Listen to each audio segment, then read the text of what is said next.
প্রিয় মুসলমান ভাই ও বোনেরা, সকলকে জানাই আসসালামু আলাইকুম।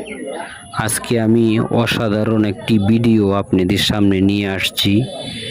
এই যে সামনে দেখতেছেন পাহাড়টা, এই পাহাড়টা নিয়ে কিন্তু অনেক কাহিনী আছে। যারা যারা উমরাতে আসে সকলে কিন্তু এই পাহাড়টা দেখতে পারে না, কারণ এটা আমাদের নিজের টাকা দিয়ে দেখতে হয়, বুঝছেন। আপনারা সকলেই যারা যারা উমরাতে আসবেন সকলেই এখানে আসবেন। এই পাহাড়টার উপর দিয়ে 5,000 ফেরেশতা হাইটে হাইটে গিয়েছিল।